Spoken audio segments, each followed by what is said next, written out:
Okay, let's do this truck driver thing.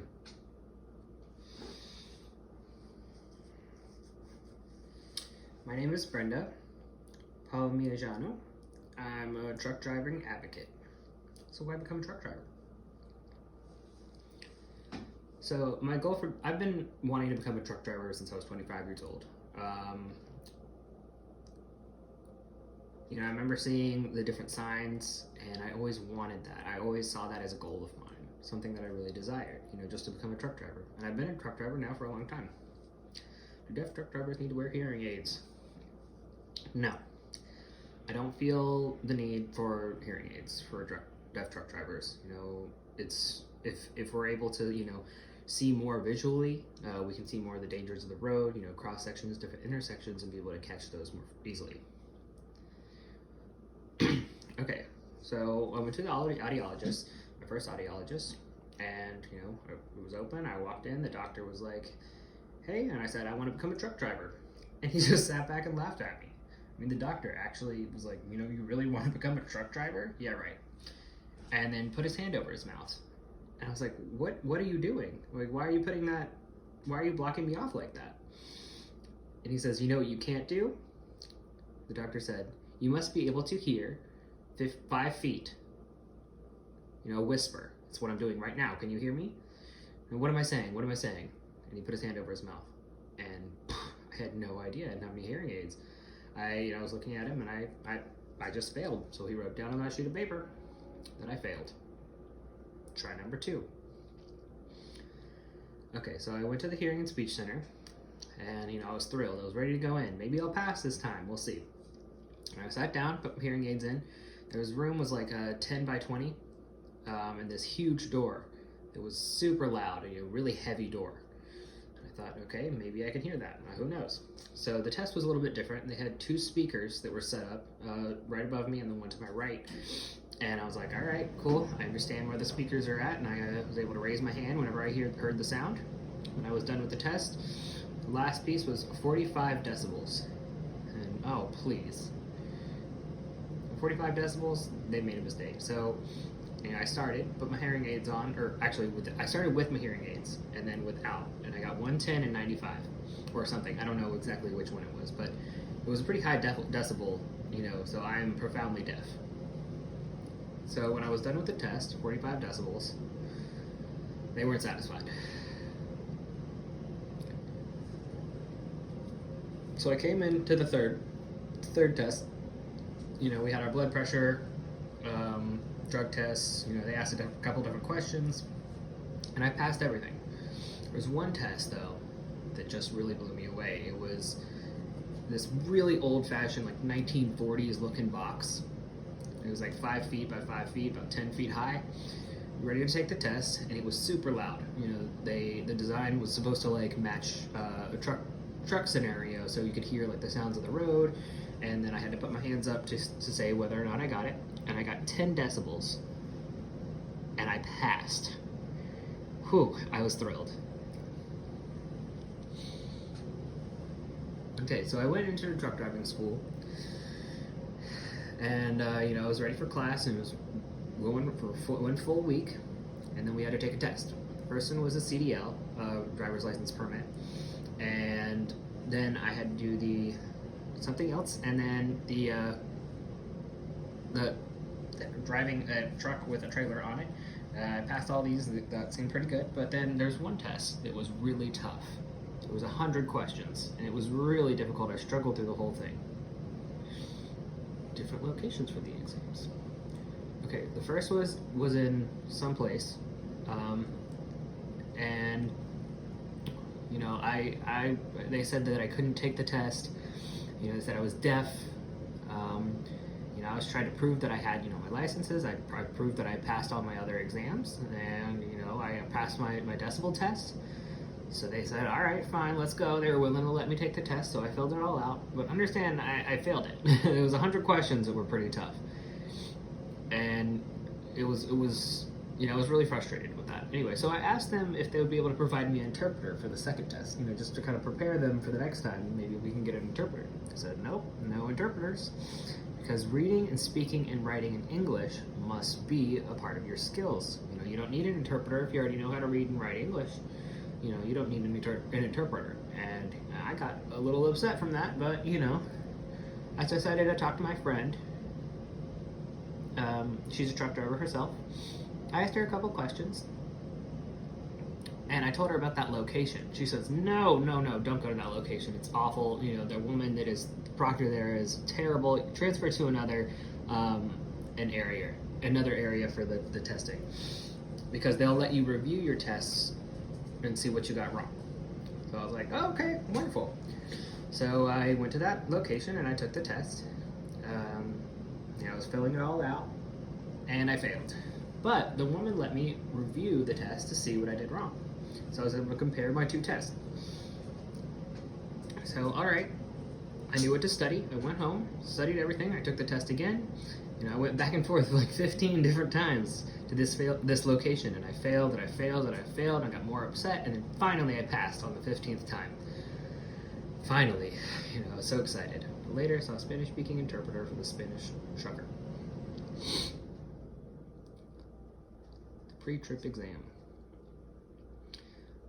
Okay, so I was ready for the road test. Whew. All the other ones, kind of backfired. And I failed 3 times on that road test. The third time I failed. Why did I fail 3 times? Well, first, I have to have a pre-trip exam, which is all spoken, from the top to the bottom, and from bottom to the side, and from the side to the front and the other side. I had 10 minutes of just straight speaking skills, and so I'd make sure that I connected with everyone. And that was 10 minutes, and it was almost impossible. And the third testing person, well, the first 3 I failed, but I kept having to interrupt and say, wait, what did you say? What did you say? What did you say? And that got really frustrating. So that's why I failed, the road test 3 times. And the driving school ended up kicking me out of that school because they thought that, I was swearing or something. But, oh, please. Okay, so I sat down, this man was asking me questions. And this woman said, well, go ahead and call the legal department. Just hold on 1 second.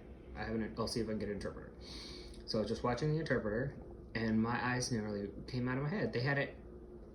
They said that they were going to get me an interpreter for the pre-trip tests.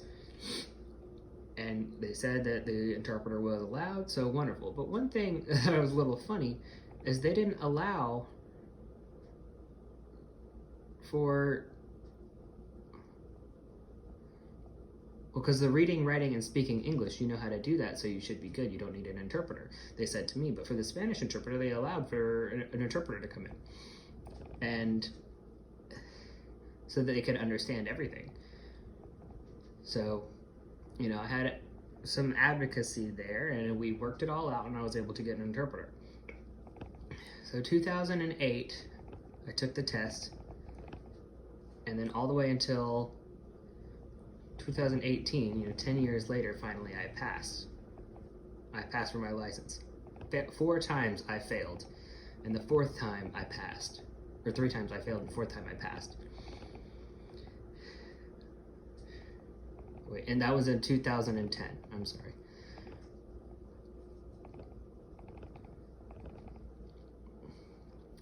So I was struggling to get my CDL because there was no interpreter.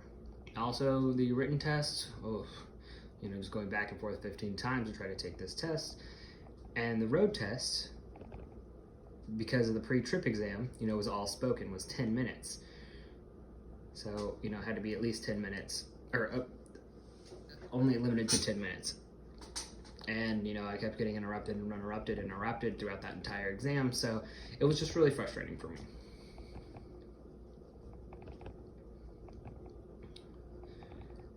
I feel like women are definitely more discriminated against and more oppressed than men in truck driving, because there's this just judgmental aspect where they're like, you're a woman and you're deaf? How could she do this, And they'll just, laugh in my face, which is a little frustrating. But I had to hold it together.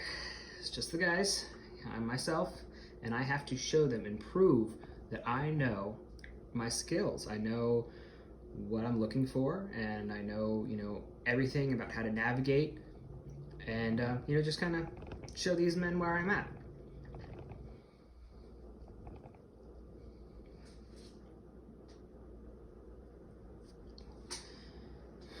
Okay, so I was looking for truck driving work. Maybe, I'll struggle with discrimination because I'm deaf. Maybe I'll have to find another avenue. I don't want to look for excuses. People will tell me that, I'm too deaf or not deaf enough, or I need hearing aids, or my decibels aren't good enough, or my speaking isn't good, or my lip reading isn't good. Maybe they'll tell me, give me a hard time to, find excuses for things. The hearing way, they always tend to make all these excuses.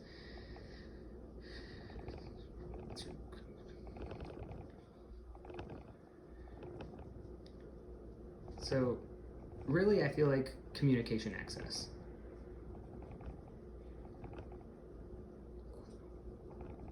Communication access for outside with the truck drivers. I feel like they would ask me that question. Also, a safety issue. That seems to be a really common situation. I'll have to face and tell them, these safety issues is not a problem, for deaf, because we're fighting for the proof to show everything in these interviews, in truck companies, and truck drivers, deaf truck drivers. There's about 10 or so interviews with them, and only one had an accident. Only one. I've asked so many people. A safety issue? I mean, what is their concern? The proof isn't there. I mean, come on, I'll wait all day. But, those are the only two things I'm really concerned about. But I'll think positive and keep going.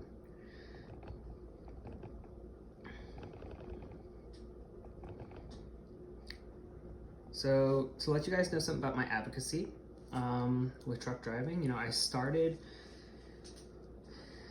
learning that driving trucks is not easy. When my goal was at 25 years old to become a truck driver. That was many years ago. I couldn't find any access though, because everyone just said I was deaf and I couldn't. You can't become a truck driver. So I felt kind of stuck. Everywhere I went. I was 25 years old and I was just hit by all these frustrations and trying to figure out different ways to, achieve my goal. Until finally, 4 years ago,